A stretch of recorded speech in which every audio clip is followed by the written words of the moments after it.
Ernesto Farril es presidente de Bursamétrica, colaborador también del Financiero. Me acompaña en la mesa para presentar su comentario semanal hoy sobre las propuestas de la iniciativa privada de adecuaciones fiscales en México.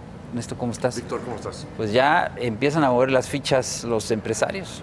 Sí, hoy viene una nota en el Financiero que pues da referencia a que hay una cúpula empresarial o un grupo de cúpulas que están haciendo alguna negociación con la Secretaría de Hacienda.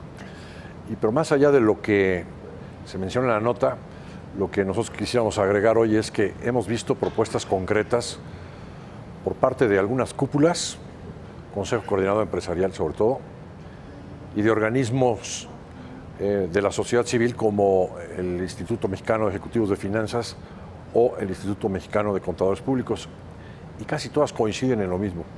Tienes una reforma fiscal demasiado agresiva en Estados Unidos que te obliga a responder. No te puedes quedar con los brazos cruzados, porque el riesgo sería, acabamos de ver ahorita una noticia de flujos financieros muy importantes, pero lo que es la inversión extranjera directa se puede caer, se puede retraer, incluso puede haber empresas mexicanas tentadas a mejor cambiar su domicilio al otro lado de la frontera, porque los impuestos son más bajos, mucho más bajos. Entonces, ¿por dónde van estas propuestas? Yo te diría, por un lado, como que lo que se percibe es que falta una acción de corto plazo. Todo el mundo está consciente, me parece, tanto el Ejecutivo como pues la sociedad, de que es muy difícil plantear algún cambio en época de elecciones.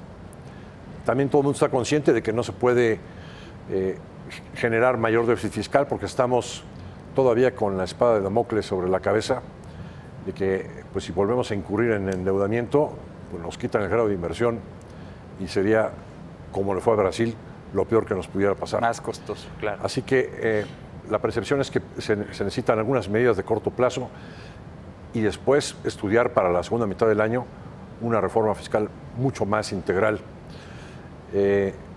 a efecto de que se pueda dar, porque antes de las elecciones pues, sería muy difícil.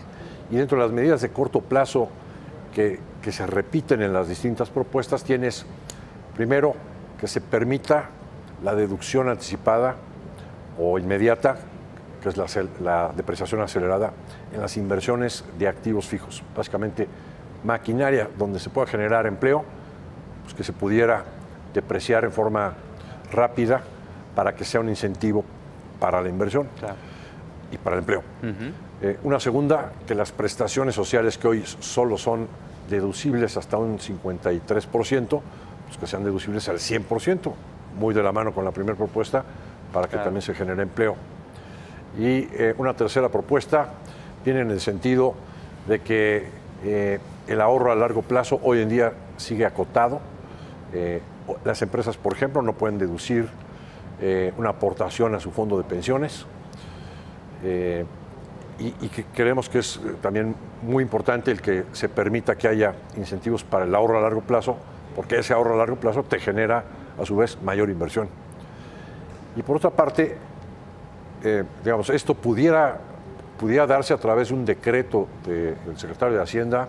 Para que no pase por el Congreso. Que no pase por el Congreso. Tiene las facultades, en nada quebranta aquel acuerdo de febrero del 2013 de que todo se va a quedar quieto. Pues no, pues la verdad es que las condiciones macroeconómicas, se nos cayó el precio del petróleo, se nos ha caído la producción de Pemex, Estados Unidos se pone muy competitivo. Exactamente.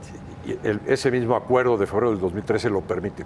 Y en la segunda mitad del año sí tendríamos que estar viendo una reforma fiscal mucho más integral, donde muy probablemente tuviéramos que bajar de una manera quizás no tan agresiva como Estados Unidos las tasas de impuesto de la renta sobre todas las empresas, pero para no generar mayor déficit fiscal, pues habría que incrementar impuestos al consumo y muy probablemente hacer una reingeniería todavía del gasto, donde me parece el gasto corriente todavía se puede hacer en el gobierno, en los tres niveles de gobierno y en los tres poderes.